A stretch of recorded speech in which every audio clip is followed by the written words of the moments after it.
Hey everybody, it is Greg and it is a Friday edition of Unbreakable, the podcast. Yes, it's Friday, February 23rd. Listen,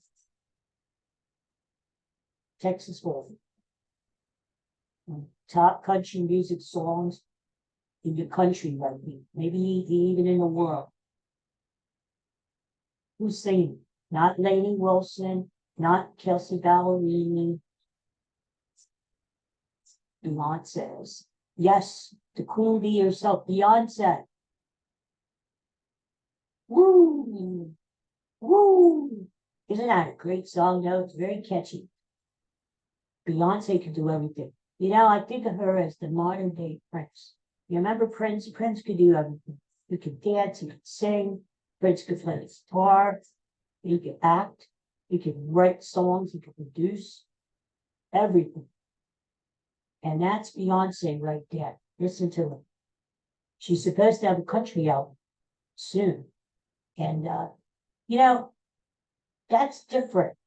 You wouldn't think Beyonce would do country, but she's doing it. She's doing it, and she's doing it well. And in the music business, just like in anything else, different is good because it stands out. It's unique. It's like the Beatles were different when they came out in the early '60s, right? That was one of the things that made them so popular. So that's her. So I still can't believe it. Listen, the woo, take it to the floor. Anyway, it's a great song. It's a great song. Hey, hey, I'm really pissed off today, as you can tell. Did you, Alexa, stop. I'm playing it all day. If she would write better. There's our friend Bud. He's the Ed McMahon of this show, the rock of this show. This show could not go on every day if it wasn't for Budster over there. He just sits on the side, just like kind of like Ed McMahon always did. He just laughs at things. I'm the Johnny Carson in it, Budster, my Ed McMahon. But I could not do the show without him. God bless him. Speaking of dogs, did you hear about this? Oh, this has got me pissed off. I am going to blow a gasket here. Bobbi the dog. Remember how I talked about Bobbi the dog for many episodes? 31 years old. That came out last year. Bobbi was the oldest dog in the world, maybe the oldest dog ever recorded. Bobbi went through years of, he lived in Portugal, small village in Portugal. They said, why is Bobbi so old? Well, Bobbi is not on a leash. He can roam free. Bobbi eats people food if he wants to. He gets plenty of fresh air. He has no stress. Bobbi's the man. 31 years old. That's in human life. In dog life, I can't count that high. I was always sucked in there. I hated it. Anyway, now comes the word. Bobbi died in January, for God rest his soul. And now comes the word that he was a fake. You heard it right. He was a phony. That all this time, that now it comes out. Now it comes out. After the dogs died dead. Now it comes out that Bobbi was not the oldest dog in the world, not the oldest dog ever. And that they have no proof because of some stupid microchip thing. And now these veterinarians are coming out saying, well, we never believed that Bobbi was 31 anyway. Well, why didn't you say so back then? I think they're trying to rip the dog off. I saw the picture of the dog sitting next to the certificate from the Guinness Book of World Records. Wow, poo-poo. They're the bastards, sorry, who are bringing this whole thing up. And they are saying, well, we've got to keep our high standards. High standards? What the hell? What are you talking about here, dude? Buckingham Palace or the Queen? What high standards? What the hell? So, they started this, and now they can't find proof of Bobby's age. Well, way back when, Bobby was 92 years old. No, not 92. So born in 1992. Yeah. So why did they proclaim Bobby the oldest dog in the world at the time? Why? I guess they had the proof then, didn't they? I guess they had the evidence then, didn't they? Now all of a sudden, the dog's not around and he can't speak up for himself. That he's not 31. What the hell? Good thing I'm not in Portugal. I would really stick up for Bobby, and I told you, if was blessed enough to take a trip over to Europe again sometime in my life, I wouldn't want to go see the Eiffel Tower. I don't want to go see the the Tower of Pisa. I would want to go visit Bobby because he's a special dog. It's dead now, so that dream is going up. But here's the thing. Now they're going to rip the dog off. What can we believe in? And there's that picture, if you look it up, Bobby sitting next to the big certificate from the Guinness Book of World Records. And you mean to tell me all that time the dog is looking into the camera and saying, I'm a phony? I'm not 31, I'm only 12. Really? Anyway, so here's the deal. They don't know who the oldest dog in the world is now. They don't know who the oldest dog in the world is ever, because now the whole thing is a discombobulment. They have no idea who's the Guinness Book of World Records. Go to hell. What the hell? The dog, let him rest in peace with the title that he deservedly. You know what's going to happen? Now, maybe I'll write a story about this someday. Bobby is going to come back and haunt these guys. He is going to come back and he's going to haunt these guys, and he's going to say, I was really dirty. What the hell are you talking about? And I hope he does. It's sad. And you know what I can't stop thinking about? Yesterday we talked about George Washington, father of our country, first president, great. But really, because it was his birthday, we focused on his teeth, of course. What else would we talk about? His teeth, his dentures.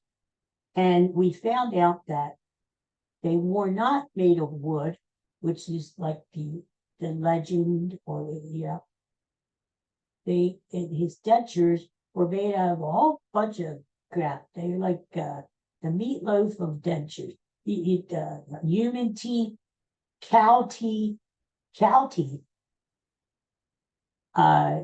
metal, steel, all kinds of shit was just thrown in there. The poor George Washington guy, he's there, his mouth, no wonder he never wanted to smile or laugh like that. So I got to thinking of this. I was just laughing to myself. When I went to the grocery store, I'm thinking of George Washington. I'm thinking, okay, in 1799, George Washington died. He didn't quite make the millennial. He died on December 14th. And I could just think of poor George laying in bed there, ready to cross over the Rainbow Bridge. And they're listening to you. Said, George, what is your last words that you want to say to the country? If we could. And he goes, moo, moo. Get it? What the hell is that? That's the perfect timing. That's the grandfather clock in the living room. Moo. Yeah, because he had cow teeth.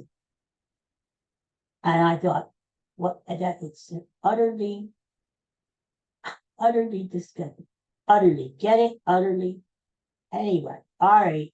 I gotta stop thinking about George Washington. Huh? What else is going on?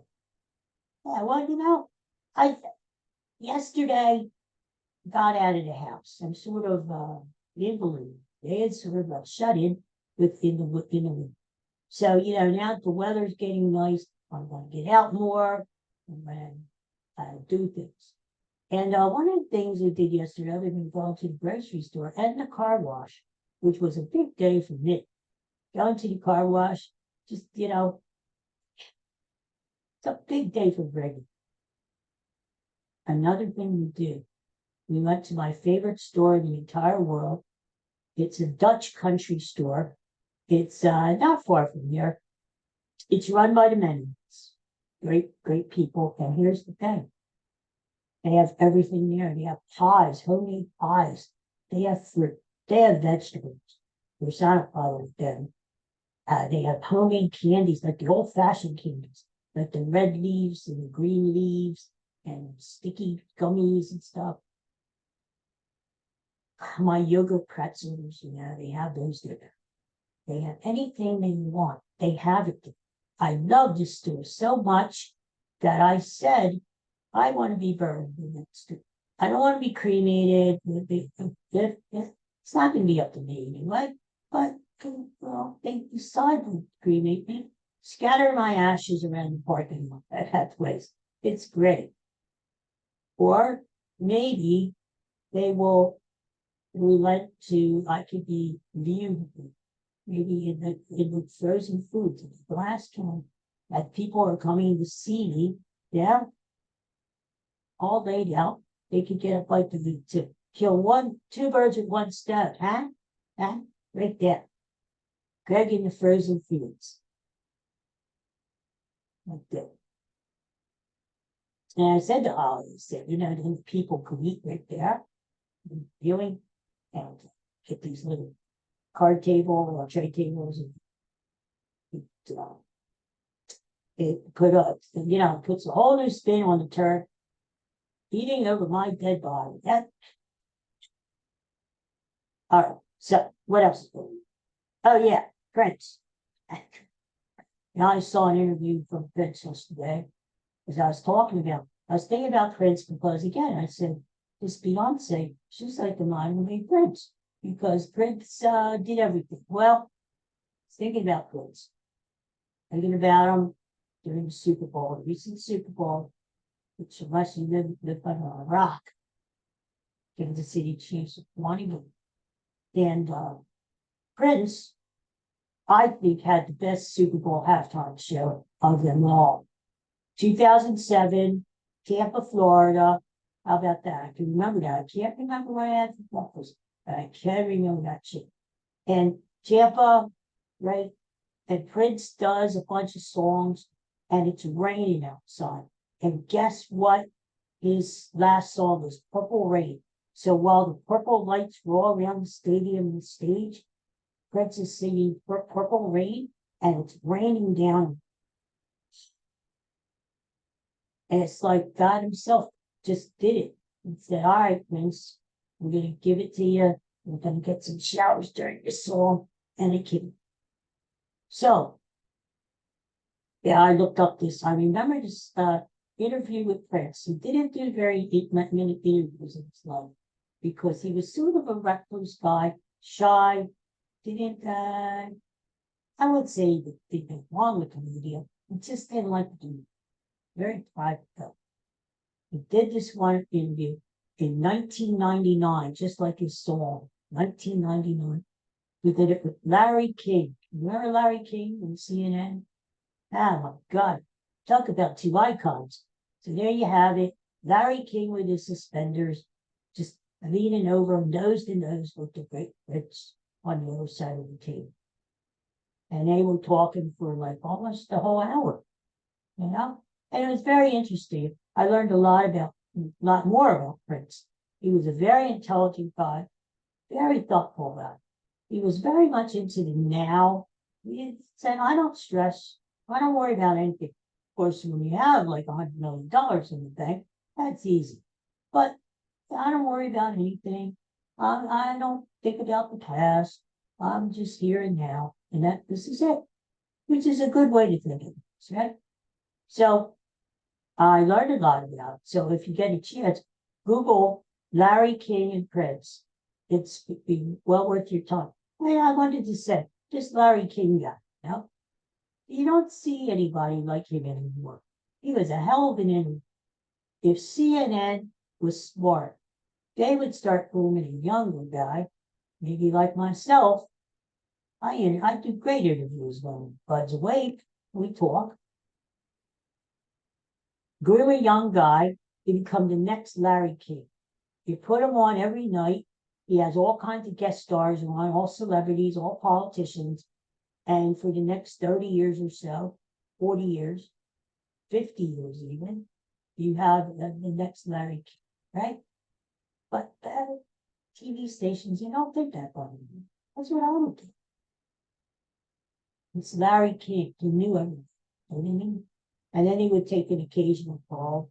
Susie from Richmond would go, what are you up to? And you get the question, and she's off. There's none of this, she's off. But the Larry King knew everybody, you know? And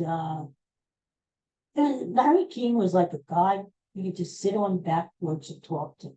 And he was something talking to your uncle or grandfather. Huh? He just knew everything. And he was a great interviewer. You know, if you listen to his questions, he probed, and sometimes he pissed you off, but it was always a really good, concise interview. I kind of missed Larry King. You know, I didn't watch him all the time, just when he had somebody on that I really wanted to see. But he was very timely. He had interviews which resonated to the here and now, the important news, people in the news. And he would bring on the old celebrities. It was just a great show. And there's really nothing like it on TV anymore, right? And if you brought back a Larry King format, where you talk to somebody every night, and the big celebrities were talking, like the Pope, you get the Pope on there and you interview him.